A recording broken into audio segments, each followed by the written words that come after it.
Hello and welcome to another match reaction on Football Talk Podcast. My name's Ozzie and I'm your host for today's show. What a crazy game that ended up being. Klopp wasn't settled with a 5-1 aggregate score from the first leg, so he went full force and destroyed Sparta Praha 6-1, which resulted to 11-2 on aggregate. Liverpool are now through to the quarterfinals and there's some good teams in the mix.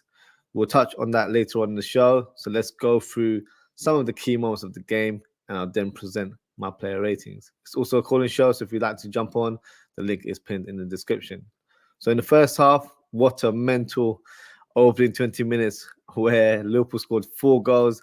The first goal, nice pass from Szoboszlai from the right-hand side to find Darwin Núñez, who hits a shot towards the ground and it bobbles into the back of the net.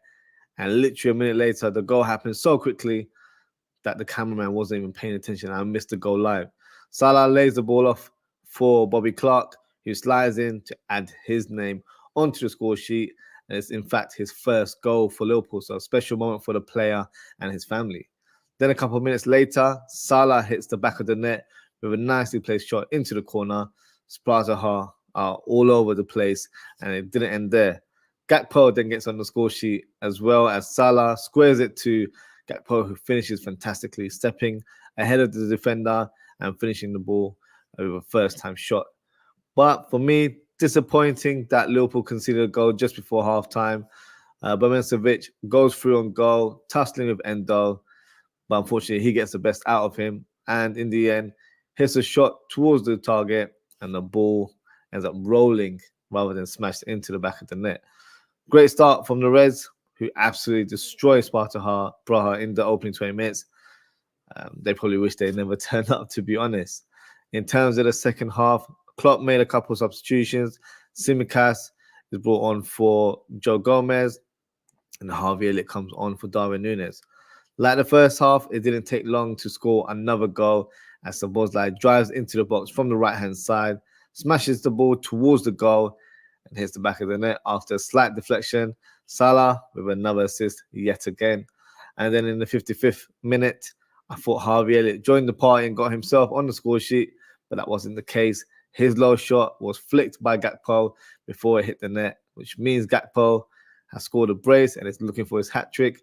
And in the 69th minute, he had his chance to claim that hat-trick, but his left-footed strike was erratic, and unfortunately, he misses the target. After that, the game lacked any pace or intensity, and that concludes the game. So Liverpool are victorious and through to the quarterfinals. All the games have been played today, and tomorrow at 11 a.m. UK time, the draw will be taking place. So here are the teams that will be in the draw for tomorrow. Bring out a graphic for you guys. So look, so these are the teams. So we've got Atalanta by Leverkusen, who just about squeezed in, and they scored a last-minute goal in the 97th minute through Patrick Schick, I believe it was, to win the game. I believe it was 5-4 in aggregate. So yeah, they did fantastically to scrape through, and their undefeated record remains as it stands. You've got Benfica, who beat Rangers. Liverpool obviously winning today against Sparta Praha. Marseille, who beat Villarreal. And you've got Milan, who beat, who did they face today? I saw the goal, Slavia Praha. Great goal from Rafael Leao, smashed it into the top bins. And then you've got Roma, who beat Brighton, and then West Ham, who beat Frankfurt. So some good oppositions there. Interesting selection of teams there. Who would you like to see in the next round? If it was my choice, I'd actually go for West Ham. It's a team we're familiar with, and I feel like we can get them out of the way, sort of thing, and focus on to the next round going forward. So if it was my choice, I'd pick for West Ham. So yeah, you guys let me know who you'd want to face. I'd want to face the stronger teams, the likes of Benfica, Milan in the latter stages. Wouldn't want to go toe-to-toe against Bayer Leverkusen because we've got Xabi Alonso there. So that one best avoided, the better for me, because I feel like they're a good outfit and there will be a hard opposition for us. But yeah, let me know what you guys think in the comments. So what I'll do now, I will Before we end the show, we'll do the player ratings and we take it from there. So let's remove this graphic so you can see my face. And here we go. So let's begin with Kelleher. So solid game, wasn't really brought into action that much during the game. Quiet one for him, wasn't involved as much due to a lack of offense from the opposition. But whenever he was called upon, kept it clean, kept it tidy, had a few aerial catches that he had to do from set pieces, made one or two blocks. But yeah, nothing that was alarming for us in terms of conceding goals. Obviously, the goal that they scored was just, a lucky finish, really. It wasn't really a goal of beauty. It was just a toe punt into the corner. So disappointing for us to concede that one. But I wouldn't say Kelleher was at fault for that. So for me, he just gets a solid 8 out of 10. Then did the job. Didn't really have to do much, to be fair. So I'll give him a solid ranking as we were victorious with a high scoreline there. Robertson, for me, had a good game as well. Interesting to see him playing as a left-sided centre-back in the second half. Maybe that's a role that we'll expect to see him in the near future. With so much talk of potentially having Alonso as a manager in the near future, he likes to deploy a back three. So Robertson looks like he could occupy that left-sided role in the back three. So maybe we don't need to acquire a defender. Maybe we just go out and find a left wing back that is more suited to scoring goals and more of an attacking threat for that sort of setup, that 3-4-2-1 setup. So forward thinking there. So it was interesting to see Klopp experimenting Robertson in the centre back role. To be honest with you, it might be something in Klopp's agenda where, because of the injuries that we have, it might be where Robertson plays there on occasions for squad rotation. We've got Tsimikas, who can do a job at left back. We've got Gomez, who can play left back. So we've got more than enough numbers. So out of those players, you'd probably say Robertson's the one that can pretty much do a decent job in the centre back role. Obviously, Gomez can as well. But yeah, I thought it was an interesting experiment to see him playing left-sided centre back. In terms of the overall performance, I thought he was very solid, kept the ball moving. Even when he was playing centre back in the second half, very vocal, trying to organise the defence. So yeah, you can see he's a natural leader and a good influence around the team as well. So for me, gets a solid ranking of 7.5 out of 10. I'm thinking that Kelleher ranking seems a bit high now.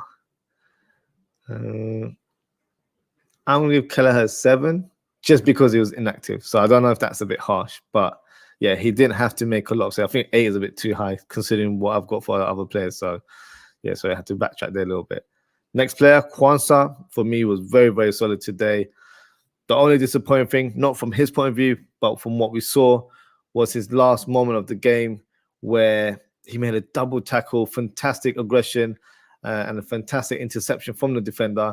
And then he was given a yellow card in the last minute of his participation. Absolute joke. Such an infuriating moment that Klopp got himself booked as well because he was that annoyed with the referee's decision there.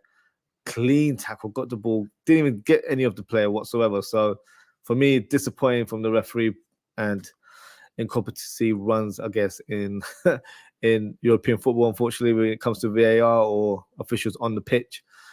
But in terms of his performance, I thought he was very, very solid today.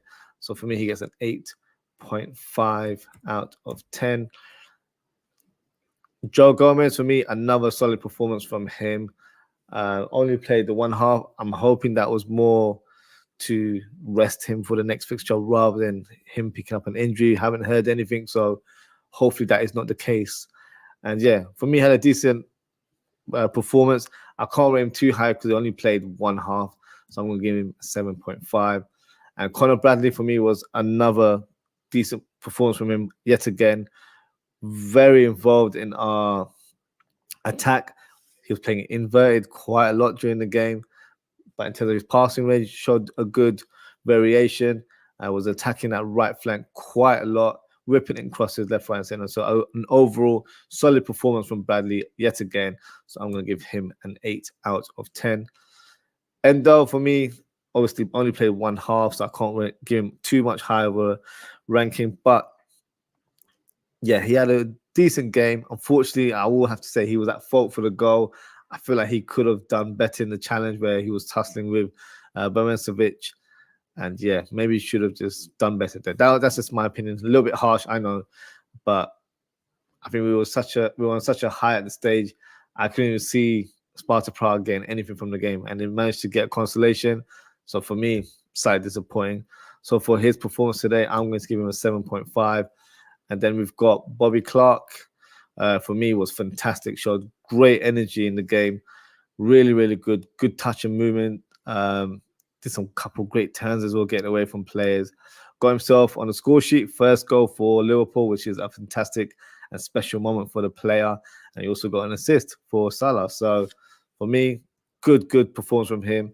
And he'll definitely be involved in this week's match against Manchester United. Whether he starts or off the bench, I think he'll most likely be on the bench, but he's a good option to have. So for me, it's an 8 out of 10 for him. And so Boslai, good to see him back in action, playing in full flow. He looks sharper, really pacey with his runs. Had a couple of shots here and there. Eventually got one on the score sheet as well. Slight deflection, but who cares? Still hit the back of the net. So yeah, good to see him back, finding his rhythm again, and just in perfect time for that Manchester United encounter this Sunday. So for me, I was very impressed with his performance today. He managed to get a goal and an assist, just like Bobby Clark, but I feel like he slightly edged it in his performance. So for me, he gets an 8.5 out of 10. And then we've got, let's start with Gakpo. So 2 goals to his name. In terms of his general play, a little bit more involved today, which is good, but he had to drop deep quite a bit. He was roaming around a lot in the front half. So yeah, sometimes he'd be in midfield, like in the number 6 role. At one point, he was at right back, and so that sort of location there. So yeah, he was all over the pitch. But in terms of his finishes, for me, hopefully that breathes some confidence into the upcoming fixtures that we have, because that's something he's just been lacking in recent weeks, and I feel like it's affected his general play and confidence altogether. So hopefully that'll bring a smile to his face, and hopefully he'll be in better spirit for the upcoming games. So for me, in terms of his performance today, I'm going to give him an 8 out of 10. Darwin Núñez only played one half, but also got on a score sheet, first goal scorer. General play was good, made some good link-up play, especially with Salah when he was shifting towards the right side. So no, good performance from him.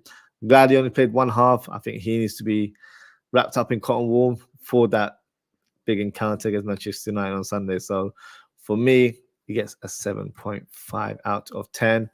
And Mohamed Salah, first start since the 1st of January. I think that was against Newcastle as well. So yeah, it's been a long time coming. It's been over 2.5 months since we've been waiting to see Salah start for the team. So yeah, brought back into the team. I had an inkling that he would start, but I would have preferred to have seen him rested in this one. But hey, I feel like this game was probably the right game for him to find his confidence and find some rhythm, and he certainly did that in this fixture.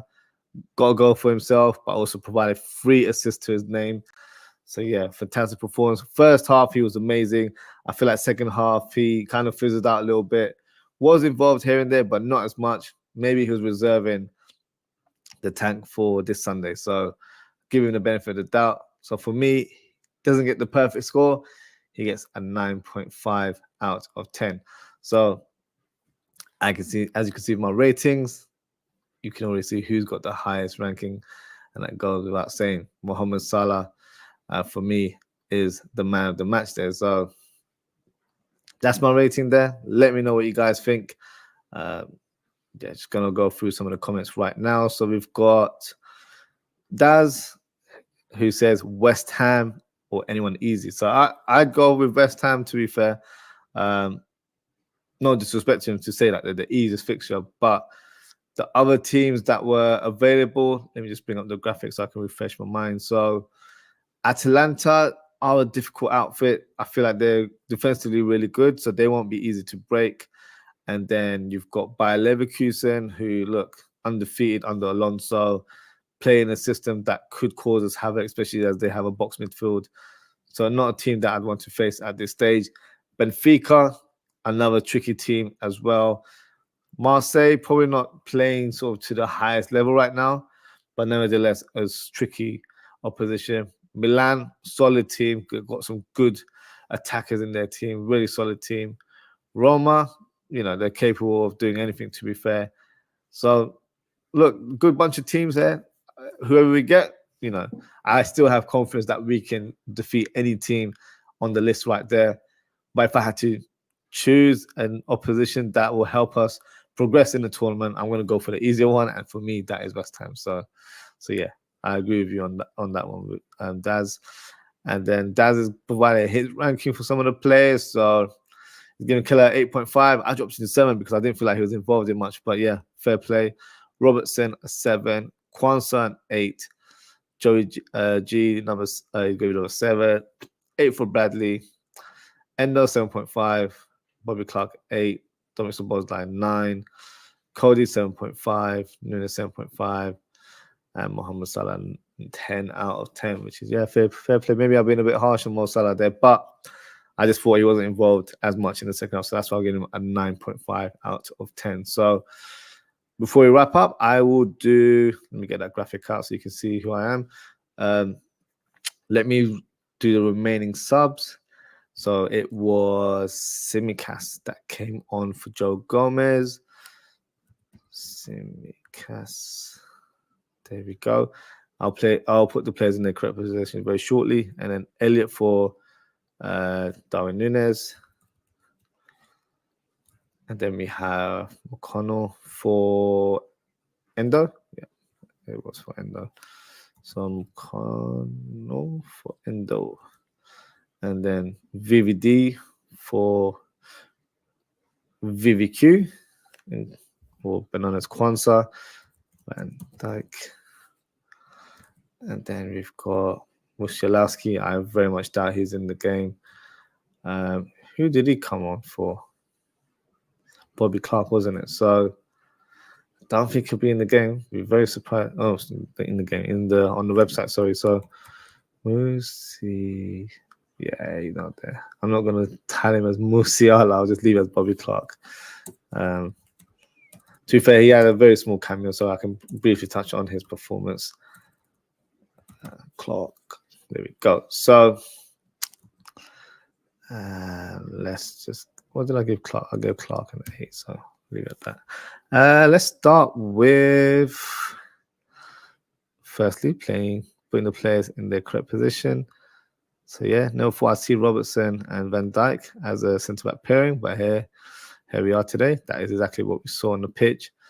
McConnell, Szoboszlai, Harvey Elliott playing on the left side today, Gakpo up top, and there we go. So Tsimikas, solid game from him yet again. Slight concern towards the latter stages as it looked like he might have picked up an injury, but Klopp said that he seems to be fine. So yeah, the more players we have, the better. So we have different options going forward. But yeah, a solid performance. Can't really fault him for anything that he did today. So I will give him a solid ranking of 7 out of 10. Van Dijk, interesting to see him playing as a right-sided centre-back. It's not a role that I've seen him play at Liverpool because he's normally occupying that left-sided role. But it's good to see that in terms of how he plays, because you're thinking right-footed centre-back should be fine on that side. But some players have a preference of playing on certain sides because when he's on the left side, he's able to cut in and then whip in fantastic crosses or passes towards Mohamed Salah. That's his trademark pass, as we all know. So that's something, but it was interesting to see. And I feel like it was decent, to be fair. It was good. One for the future in terms of if we have a left-sided centre-back, can he form a good partnership with that person? I think he can. So goes without saying. So for me, gets a solid rating of 8 out of 10. Kept it very assured for us. Obviously, his presence, his aura brings that to the table. But yeah, he was very good, neat and tidy on the ball. Yeah, solid performance altogether. And McConnell, for me, good performance from him. Didn't really show his passing rate as I've seen in previous games, but I feel like he was a bit more expansive in terms of going for the risky passes. Today, he kept it very neat, very simple, which I don't mind. But I feel like because I can see that he has that ability and he has it in his locker, I wanted him to showcase a little bit more today. But nevertheless, a solid performance from McConnell. So I'll give him a 7 out of 10. And who do we have left? Harvey Elliott. Harvey Elliott, great impact off the bench. He thought he scored, but unfortunately, Gakpo hit a little flick and it hit the back of the net. So, nevertheless, that's still an assist. So he gets an assist to his name. Had a free role playing on the left, which he normally doesn't do. But because I think he played in that role, he kind of drifted in a bit more infield and was a menace for Sparta Praha because they didn't really know how to mark him or try to close the gap on him. So, good impact as always. Whenever he comes on, he always makes an impression on the team and on the game. So for me, he gets an 8 out of 10. I'm just going to go through the comments here. And we've got Daz, who says Costas, a 7. And then Van Dijk, an 8. And McConnell, a 7.5. So, yeah, very similar to what I've just presented. And also, just a shout out, because I can't add him on the current graphic, Musialowski, a player that I'm sure a lot of us have seen in the reserves or in the youth setup, and we've been wanting to see him in the first team forward. Today was the day he made his debut. It's like obviously a small cameo, didn't really have a huge impression on the team, but proud moment for him nonetheless. Whether he has a Liverpool future or not, at least he can say he actually made his debut for Liverpool. So yeah, let's see if he manages to notch up any further appearances in the coming weeks before we end the season. So yeah, good to see him on the pitch. In terms of his performance, wasn't really involved that much. So I'll give him an average rating of 6 out of 10. And that wraps us up for today. So thank you to everyone for tuning in. Thank you to Daz for your comments as always. Appreciate your participation as always. If you haven't already, please don't forget to like, comment, share, and subscribe to the channel. My content doesn't end there. I will be live in about 8 minutes as I'll be doing a quick match preview of Manchester United versus Liverpool in the FA Cup quarterfinals. So go and grab yourself a drink, return back to your seat, and yeah, tune in about 8 minutes, and then we can discuss the game in more detail. So as always, guys, take care, stay safe, and I hope to see you all very, very soon. Goodbye.